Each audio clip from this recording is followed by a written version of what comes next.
নমস্কার বন্ধুরা, কেমন আছেন সবাই? রত্নাস কিচেনে আপনাদের স্বাগত।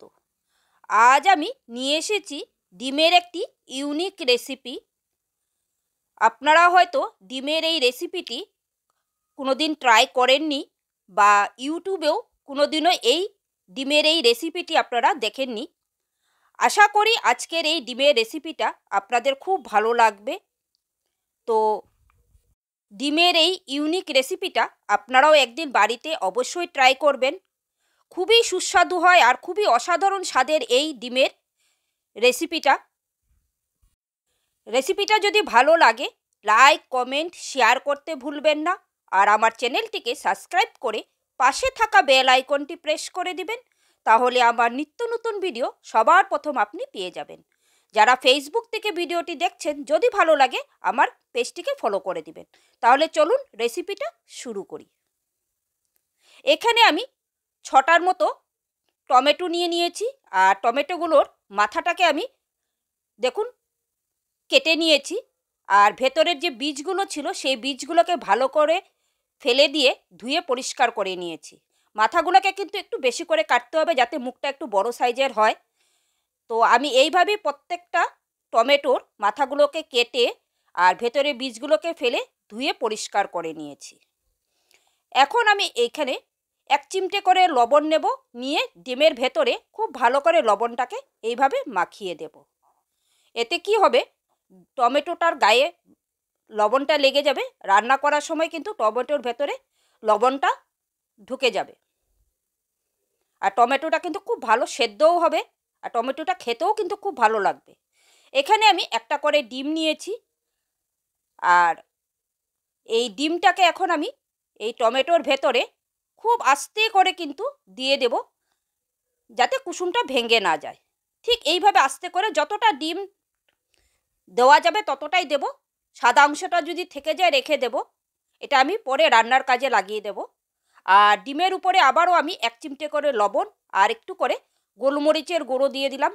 এতে কিন্তু এটা খেতে খুবই সুস্বাদু হবে।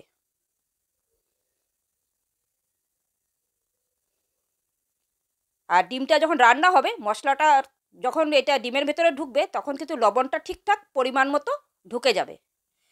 তো আমি আরেকটা টমেটোর ভেতরও এইভাবে ডিমটা দিয়ে দিলাম আর এর মধ্যেও আমি আবারও 1 চিমটে লবণ আর একটু গোলমরিচের গুঁড়ো দিয়ে দেব।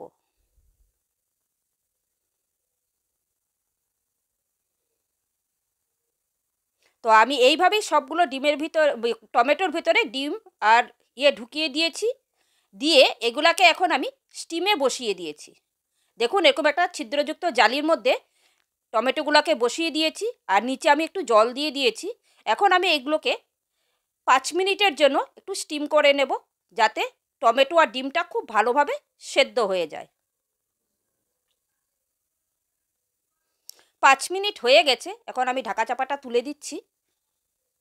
দেখুন টমেটো আর ডিমটা কিন্তু আমার খুব সুন্দরভাবে কিন্তু ভাপানো হয়ে গেছে। আমি একটা টুথপিক নিয়ে নিয়েছি আর টুথপিকটা দিয়ে আমি চেক করে নিচ্ছি ভেতরে ডিমগুলো ভালো করে সেদ্ধ হয়ে গেছে। দেখুন টুথপিকের গায়ে কিন্তু একটুকু লেগে নেই। এখন আমি এগুলোকে এই স্টিমের থেকে তুলে নেব আর একটা আলাদা পাত্রে তুলে এগুলোকে ঠান্ডা করে নেব।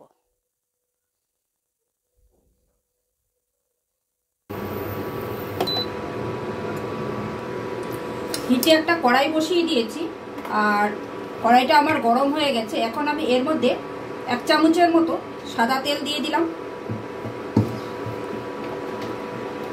আর তেলটাকে আমি কড়াইয়ের মধ্যে খুব ভালো করে একটু লাগিয়ে দেবো আর তেলটাকে আমি একটু গরম হতে দেব। তেলটা আমার গরম হয়ে গেছে। এখানে আমি প্রথমে এই যে ডিমগুলো যে দিয়েছিলাম টমেটোর মধ্যে, তো সাদা সাদা কিছু অংশ রয়ে গেছিলো, তো সেই সাদা অংশটাকে আমি প্রথমে একটু ভুজির মতো তৈরি করে নেব। এখন আমি এর মধ্যে দিয়ে দিব সামান্য একটু লবণ, দিয়ে এটাকে একটু ভুজির মতো করে নেব।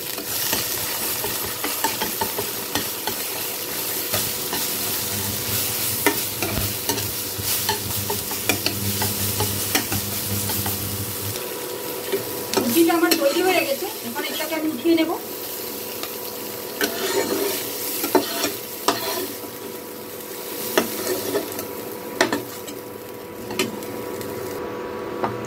সবজিটা উঠিয়ে নিয়েছি।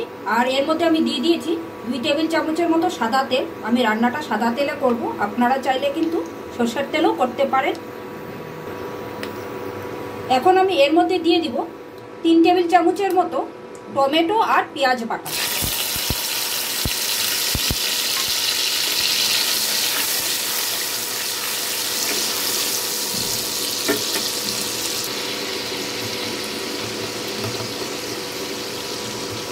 আর দিয়ে দিব হাফ চামচের মতো আদা বাটা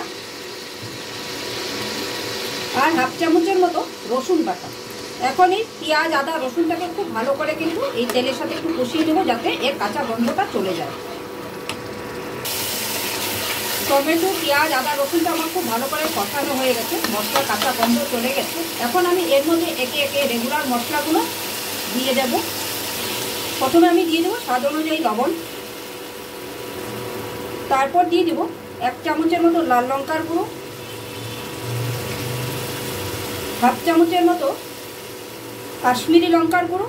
লাল লঙ্কার গুঁড়োটা আপনারা আপনাদের ঝাল মতো দেবেন, আপনারা যে যখন ঝাল খান সেই অনুযায়ী দেবেন। আর দিয়ে দিচ্ছি 1.5 চামচের মতো জিরার গুঁড়ো, ধনের গুঁড়ো দিয়ে দিচ্ছি 1 চামচ, আর হলুদ দিয়ে দিচ্ছি 1 চামচ। এখন এই শুকনো মশলাগুলোকে আমি এই পেঁয়াজ আর আদা রসুনের সাথে ভালো করে কষিয়ে নেব। এখন আমি এর মধ্যে অল্প একটু জল অ্যাড করে দিচ্ছি, তাহলে মশলাটা কিন্তু নিচে লেগে যাবে। এখন আমি এই মশলাটাকে খুব ভালো করে কষিয়ে নেব যতক্ষণ না মশলার থেকে তেল ছেড়ে দিচ্ছি।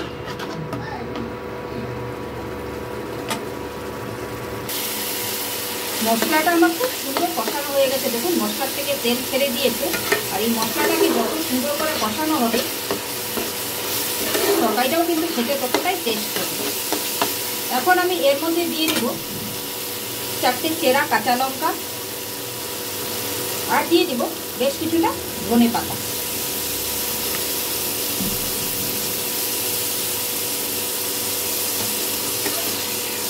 ধনে পাতা কাঁচা লঙ্কাটাকে মশলার সাথে একটু মিশিয়ে নিচ্ছি। আর দিয়ে দিব এখানে যে ডিমের সাদা অংশটা দিয়ে যে ভুজি করেছিলাম সেই ভুজিটা এখন আমি অ্যাড করে দেব।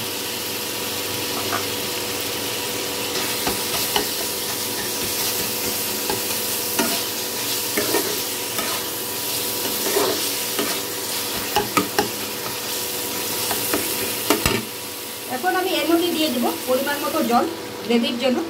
এটা খুব একটা বেশি গ্রেভি থাকবে না, আমি আমার পরিমাণ বুঝে জলটা অ্যাড করে দিলাম। এখন এই ঝোলটাকে ভালো করে ফুটতে দেব।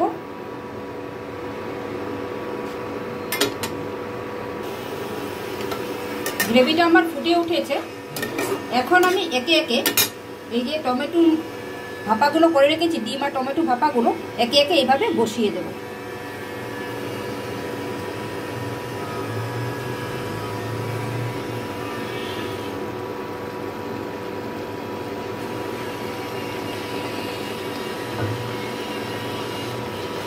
আর এখন একটা ঢাকা চাপা দিয়ে দেবো।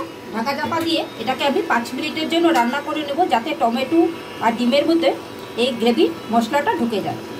তো আমি 5 মিনিট পর ফিরে আসছি বন্ধুরা। 5 মিনিট হয়ে গেছে, ঢাকাটা আমি তুলে দিয়েছি।